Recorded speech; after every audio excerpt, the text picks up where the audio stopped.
is time to move on to our first keynote speaker of the morning. I'm delighted to introduce back to the stage, after, of course, our 2-year break, journalist and broadcaster Andrew Neil.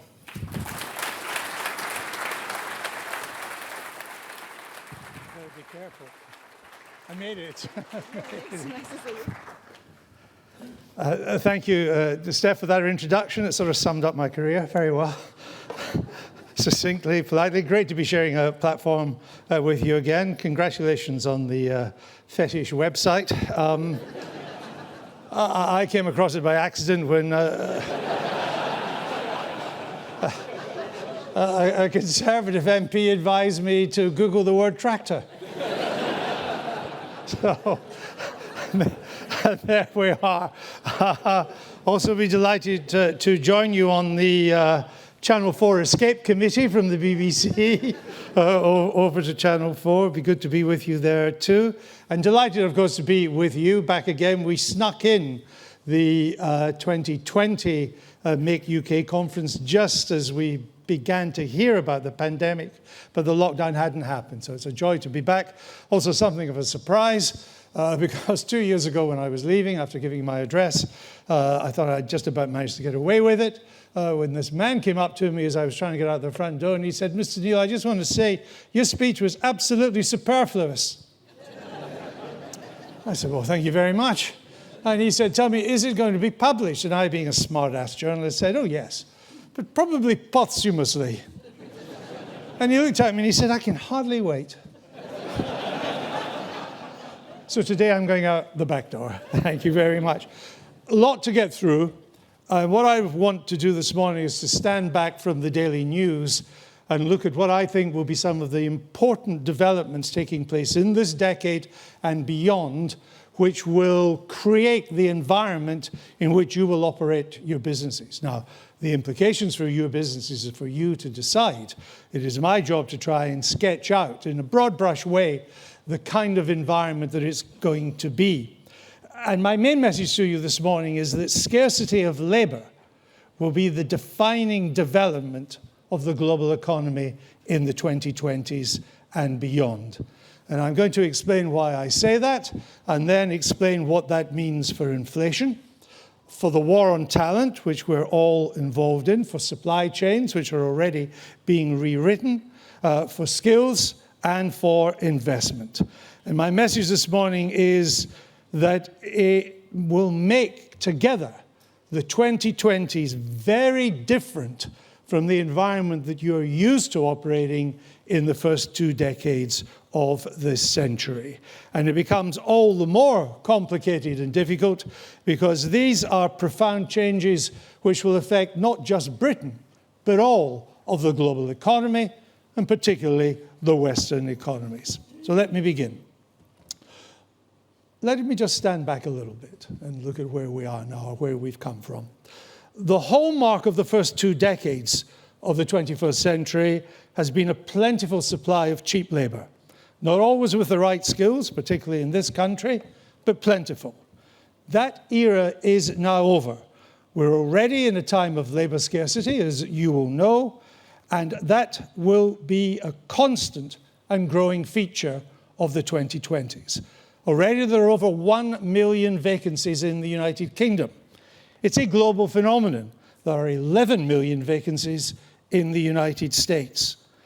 And why has this plentiful supply of cheap labor dried up? A number of reasons. We moved into an era of cheap labor when the Berlin Wall fell in 1989. That released 350 million East Europeans and some Russians into the global economy. Then, when China joined the WTO in 2000, another 1 billion joined the global labor force. So, either we had an extra 1 billion churning out competitive goods on the other side of the world for global consumption, that would be China, or millions more were able to move to more prosperous countries with higher wages as the Warsaw Pact countries joined the European Union. The result, either way, was a huge increase in the global supply of labor. Corporations could hire cheaply, perhaps rather than invest. And there was downward pressure on prices because of this extra labor. And so that for much of the first 2 decades, deflation from the Eurozone to Japan was a much bigger threat to the global economy than inflation. Prices were subdued. Wages stagnated in real terms. Indeed, today in this country, average wages in real terms are no higher than they were in 2010. And business investment, or business preferred to take advantage of this cheap labor rather than invest. So overall, business investment was unexceptional. My point to you today is that that is all over. Some of you will know that already as you try to hire extra labor. There are, though they must come as a surprise to some of you, no more Chinas, no more Eastern Europes. Every major economy is now integrated into the global economic system.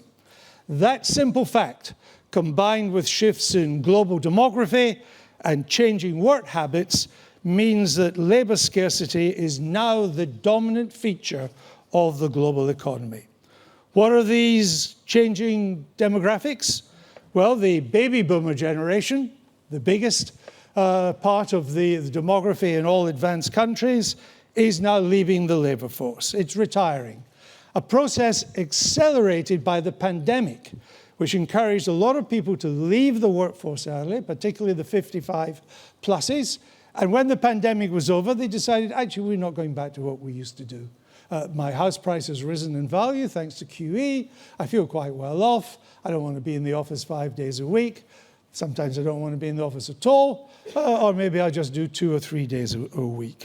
Populations are aging almost everywhere, from Italy to Germany to Russia to Japan to even China, which means that the dependency ratio, the ratio of those not working to those working, is rising everywhere. And I'd like to bring this home to you by emphasizing that even China is running out of labor. It is aging much more rapidly than the Chinese Communist Party feared. They held back the census last year because that's what it showed, and they wanted to massage the figures. And yet, even when they massaged the figures, it showed that the population aged over 60 had risen by 80 million in a decade. 80 million people tipped into the 60-plus demographic. That's a Germany of old people. A Germany of old people. Some of them with a sense of humor. So labor scarcity is about to become a permanent feature of how you do business. Some countries are in relentless demographic decline. Italy, Germany, Russia. Indeed, at current rates of decline, there will be no Russians by around the year 2800. Given events in Ukraine, it could happen before that. Political restraints, Brexit, Mr. Trump, Madame Le Pen, mean that large-scale immigration cannot come and resolve this labor scarcity. The over 55s won't return. They like their new lifestyle, and they are going to keep them. In America, they call it the Great Reset, and it's one of the reasons why there are now 11 million vacancies. So as a consequence, everywhere in the Western world, real wages are set to rise. The war for talent and for skills will become ever more intense, and the case for more investment rather than more labor will become, I think, irresistible, if not unanswerable. And it also means that, contrary to what the central banks were telling us up until recently, inflation is back and it's here to stay. Why did the central banks get it so wrong when they told us again and again, from the Bank of Japan to the ECB to the Bank of England to the Federal Reserve, that this rise in inflation was transitory, that they would look through it and that it would come back down to the 2% that most of these central banks are targeting? Why is the return to inflation not temporary? Well, the central banks told us that they would see through price rises caused by pandemic supply shocks. And that's certainly what they were caused by. And they assumed that because labor markets were weak, these price rises would not be baked into the system. Remember, in this country, the OBR was forecasting by 2021 into 2022 double-digit unemployment. It's 4%. The Federal Reserve in America was so concerned about unemployment that it decided to make unemployment almost as important as target as price stability, and indeed started to have targets for unemployment in ethnic groups. But they were wrong. Labour markets turned out to be much more resilient. Labour scarcity started to emerge quickly, and with it, increased bargaining power, even for those who were not members of unions. And the result was that the short-term inflation that we have seen is now being baked into the system by pay rises, and it is set to continue. And you have no choice but to pay these pay rises, otherwise you won't get the labour. And in some ways, regarded as a correction, for most of the 1990s and into the first 2 decades of this century, this was a good time for capital and a pretty bad time for labour. Capital, asset values, stocks, shares, equities, property, bonds, they all rose in value. QE made it so. You can't pump that amount of money, billions, trillions, globally into the global economy and not see it go somewhere, and of course it goes into assets. If you had assets, you did well. It's partly why the over 55s have decided they're not coming back to work.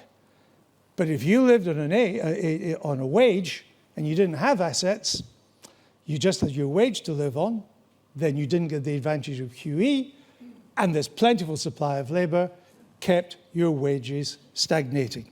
So in a way, I would suggest that what we're seeing is a necessary re-correction. It is time, after over 2 decades, for labour to have its day in the sun. Time for labour to get a bigger share of the pie. Time for labour to get a bigger share of GDP. Time for labour to get its just desserts. So labour scarcity is leading to higher inflation, which in turn naturally leads to higher interest rates, and of course to the end of the abnormally cheap money that we've seen in all Western economies. All of these trends are exacerbated by the retreat from globalization, which has resulted in shorter supply chains, which we could see starting before the pandemic, and increased prices, because people are now putting a premium on security of supply and regularity of supply rather than cheapness of supply. It's important for me to suggest that this is not a return to the 1970s or the early 80s, when inflation hit double digits again and again and interest rates hit 15% plus. At one stage, inflation in this country was 27%. We're not going back to that. But we are leaving a period in which interest rates were essentially negative, and the money supply was kept artificially high by central banks electronically printing it. We're going back to a period where inflation is with us at around, when it comes off the current peaks, 3, 4, 5%, but not the 2% that central banks are tasked with dealing with. And in this environment, for me, the biggest risk, and I know there's a lot of talk of recession around, but in this environment at the moment, for me, the biggest risk of recession is not the war in Ukraine or other geopolitical developments. It is that central banks overreact, that having kept cheap money for too long and interest rates low for too long, they're moving too quickly in the other direction. I mean, the Federal Reserve has gone from not that long ago telling us that interest rates would not rise until April 2023 to 4 rises in 2022, one coming up very shortly, and stopping fresh bond purchases, and now desperate to sell down the $8.8 trillion of portfolios that it holds in bonds, from quantitative easing to quantitative tightening. When central banks do that, it is the equivalent of an interest rate rise on top of an interest rate rise. It has the same effect Indeed, if it continues at the rate of quantitative tightening, there will be the equivalent of 13 interest rate rises in America this year, according to one of the regional Fed banks. So my fear is that they just overreact too much the other way. Not much we can do about that, but I think that is the danger. And for those of you who think that this scarcity of labor is overdone, let me tell you, if it's a problem in China, it's a problem everywhere. The median age of China is now higher than America, but its median income is only 25% of America. The great problem China now faces is that it gets older before it gets richer, which therefore means it gets trapped in what economists call the middle income trap, that it's become relatively prosperous, but it never reaches the level of Western prosperity because it's in that trap. In 25 years' time, the percentage of those aged over 65 will double to become 25% of the population. That doesn't happen in America for 100 years. The labor force is now contracting by 3 million a year. In China, 3 million a year. Unit labor costs are now higher in some industries, Airbus being an example, in China than they are in Europe. So if it's happening in China, it's a problem here. If Germany now has skill shortages, you can know it's a problem. If Austria now has skill shortages, which Austria probably has the finest apprenticeship system in the world, you know there are problems. And this globalization has been in huge retreat since the great crash of 2008. It's gathered pace as those in the West who felt on the wrong end of it found their political voice. The rise of populist parties in Europe, Brexit in this country, Mr. Trump in the United States. And the pandemic was another nail in the coffin of something that was already happening. The scramble for medical supplies only emphasized the need to have supply chains closer, more reliable, and ones that you controlled.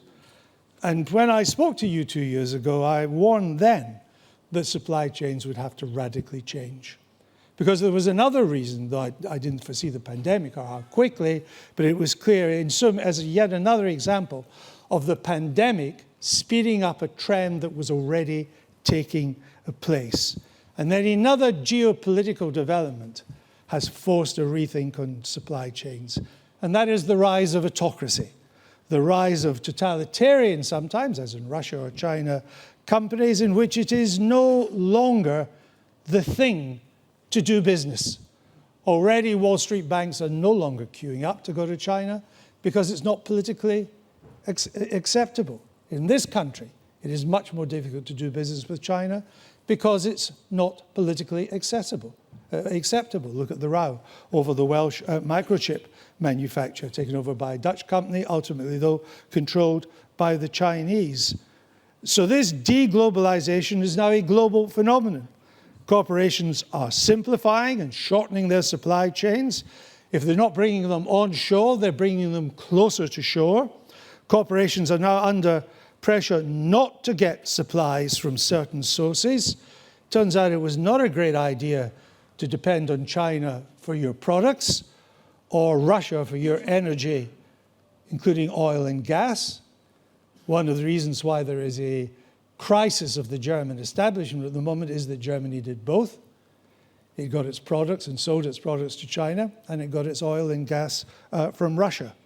So the McKinsey report, which came out at the end of last year, showed that over 90% of corporations globally now plan to make their supply chains more resilient by locating them closer to their own markets. Security rather than price. Other studies by the World Bank saw the same thing. I was privileged by Make UK to see a summary of an upcoming study of supply chains that Make UK has done, and it shows the same message. Some of you are already doing it, and it will become more and more of a trend. So it's a transition to a more regionalized, a more local supply chains, less global, less dependent on cheap labor, and perhaps more ethical. What is the ethics in buying gas and oil from Russia if it is to finance the Kremlin's war machine in Ukraine? Because that's what it's doing. Where it is ethical to buy your clothes made by Uyghurs in slave camps close to concentration camps in China. So there's a whole rethink going on of what is now politically acceptable in this, and I think that changes the way you do business. Now, as labour becomes scarce, the battle for talent becomes fiercer. Now, we've been in a battle of talent for a long while, but it's about to get tougher. It will, I believe, be the determining factor of success in the 2020s. I've often thought that chief executives of companies, because no matter what your company, talent is the key to your success, should basically fire their HR directors. Sorry about any who are here at the moment. But remember, labour's scarce, so you get another job. And become their own HR directors. Because the most important thing a chief executive can do today is to hire the right people, to be connoisseurs of talent, to get a diversity of talent, to get talent in all its shapes and forms, not to keep on hiring people who look, sound, dress like you, to get that difference, that amalgamation, that melting point of different talents and diversity that creates the creative explosion in the information age. That is more important than anything else. And the need to widen the net. We still take far too much talent from small groups. We always known we had a problem with social mobility in this country. Sometimes it gets better, sometimes it gets worse. But I was looking recently at Oxbridge entry. We have a geographical problem. 48% of Oxbridge entry comes from London and the southeast. 2% comes from the northeast of England. 2%. We're wasting talent. Now, the entry to Oxford and Cambridge is not the be-all and end-all. As the young woman just standing here a few minutes, it shows in many ways it makes much more sense to get a proper apprenticeship. The future is glorious for that. But it shows the talent that we're wasting. And we need to find better ways of hiring talent. At the Spectator magazine, which I chair, if you apply for a job, you cannot tell me what school you went to. You do that, and your application goes in the bin. You tell me what university you went to, your application goes in the bin. We read your application. We then set an attitudinal test. And if you get through that, we invite you in for a paid internship. Paid. Because if you don't pay, it's only those that have wealthy mummies and daddies in the London region will be able to afford it. So we pay, and we'll help you with accommodation too. And the consequence of a magazine like The Spectator, which was not quite a byword for social mobility in the past, unless you had gone to Eton, has been to revolutionize the kind of people that we now employ and open the doors to talent we never had before. A single-parent mother in her 40s from Glasgow. That would never have happened before. A young working-class kid from the Midlands. That would never have happened before. Unleashing the talent. We do it in a small way. You are much bigger companies. You need to find ways of doing that too. Be connoisseurs of talent. Make talent your number one job. That is what you think of when you get up in the morning. Not the bottom line, not the balance sheet, or not the office politics. And of course, far more status for apprenticeships, with perhaps building a degree element into these apprenticeships to give them more status. On this, you're on your own. The British political elite, I've followed this and I did these subjects, manpower, economics at university. That is when dinosaurs ruled the earth. You're on your own. For reasons I don't quite understand, the British political elite is congenitally incapable of creating the kind of high skills training framework that we need. I've seen them come and go, the Manpower Services Commission, the Industrial Levy Boards. I think we had 23 at one stage and down to one. None of them gave us a German or Austrian standard skills system. The latest is the apprenticeship levy. Hugely costly, wholly ineffective. Total apprenticeship starts were 500,000 in 2016. They were down to 320,000 by 2019. That was before the pandemic struck in. They'd fallen. Among the 19 to 24-year-olds, that demographic where you want to have the best apprenticeships in the world, it fell from 142,000 to 95,000. You're still paying for it. You're not getting the apprenticeships. And indeed, some of these apprenticeships in these numbers are not apprenticeships that Germany or Austria or Holland or Scandinavia would recognize. So you need to do it for yourselves. You need to invest in it yourselves. I know all the problems of poaching, of free riders and so on, but no one else is going to do it for you. And I think the reason that you should be doing it is because despite the dangers of recession, the pandemic, supply chain issues, the war in Ukraine, the uncertainty, I still have hopes that this is going to be a great innovation decade, and that decade will become innovative because of increases in investments. So far, the 21st century has actually been marked by a dearth of innovation that fuels rapid economic growth and productivity. We've actually had a couple of decades of low economic growth and poor productivity. But I think the post-pandemic period will become a flexing point, and the historic analogy I would use is the 1920s. The 1920s boomed when electricity, a relatively new technology, but it had been around for several decades, prompted investors and inventors to develop washing machines, dishwashers, hoovers, and a host of other electric appliances, thereby sparking off an economic and social revolution, which you can still see in this country today if you drive down the A40 or the A4. All these light industry factories, some of them are still there. Gillette is there. Hoover Building is still there. It changed the face of our economy.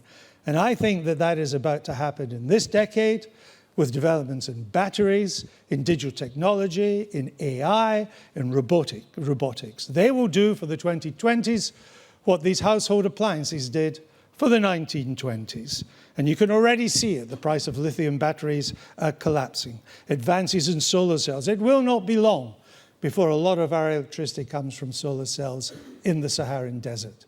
The technology is there to be able to do it. We're starting to do it. And we cannot have a green revolution until technology invents new ways of storing huge amounts of energy. Can't be done. But I think with the right investment and the right technological breakthroughs, it will happen. And in that, we are well placed. We're well placed in renewables. We're very well placed in AI, in software, in sensors, batteries, driverless cars, and so on. Robotics, medical developments. Look at how well we did with the development of vaccines during the pandemic. So there's a lot going on there which Britain can take advantage of with the right skills and the right investments in the 2020s to make it very much a decade of growth after all. And the money is there. You know your corporate treasuries are brimming with money. You just have to break the piggy bank a little bit and get it out. And even though interest rates are rising, it will still be cheap to borrow in this country. Still probably in real terms, pretty close to zero. So now is the time to get investing. Now is the time to invest in people and new technologies. The government isn't doing much to help on skills. It won't do much to help on the investment side. I think there will be a new regime coming out in the autumn budget for R&D tax credits. How good it will be, I don't know. The government is very taken by the idea that Britain becomes a great research and development hub, given the quality of our universities and other research centres. I think there will be some tax breaks to upskill staff, which will be good, but my guess is marginal. The one thing I think that you might find by the autumn to help this investment revolution along is the tax regime change to help encourage capital investment when the super deduction comes to an end next year. Now, a typical politician's thing, having had one of the lowest corporate tax rates in the world, he's now taken it up to be one of the higher ones. And so he's now, having made it a high rate, he's now going to give you some deductions from that high rate, so it doesn't seem so high. You would have thought the sensible thing is just keep the low rate and forget about the deductions. But That's not happened. So I think you're going to get something akin to full expensing of all capital investment come the autumn budget. It's certainly what the Treasury is looking for at the moment. My final point that I would make is this. I think as we look at all these things, look at the problems, but also look at the huge opportunities and decide what must be done, I think it's time we overcame our culture of doing ourselves down. Something quite unique to the United Kingdom in the way its elites take great joy in telling us that we're rubbish. We're not rubbish. We have incredible success stories in this country. We're one of the world's major economies. We're one of the world's major manufacturing economies. We are a serious military power, and one of the world's two most important global soft powers. In so many industries, we lead. In my own industry of television and broadcasting, we spend all our time arguing about the BBC license fee or the privatization of Channels 4. We never point out that the United Kingdom is now the second biggest production hub of audiovisual in the world. The second biggest in the world.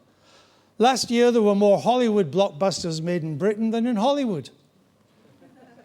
This year, over £8 billion, not dollars, £8 billion will be spent on TV and movie production. Lord of the Rings has given up New Zealand. It's coming to Britain. £500 million per series. There are 5 more series to come. Massive money. Titanic, Game of Thrones, has added millions to the Northern Ireland tourist industry. In October of this year, there will be more studio space in the United Kingdom than Los Angeles. Just think of it. More studio space in Britain than Los Angeles. And we're short of space. There's another £1 billion investment coming to build more studio space. And it's a combination of tax breaks, yes, but also of the English language, of our skills in that area, which we have invested in, of our infrastructure, our studios, of our CGI technology. You add all that together, and you have this as a success story. Do you hear about it? Almost never. My industry in particular is prone to do the whinging instead. It employs millions of highly paid, skilled people using the latest technology, and the world comes to our doorstep. Now that isn't the business I'm in, and we don't talk about it. You will know equivalent stories in your business. It is time, without sweeping under the carpet all the problems we know we have, it is time to start telling the world about our successes. Thank you.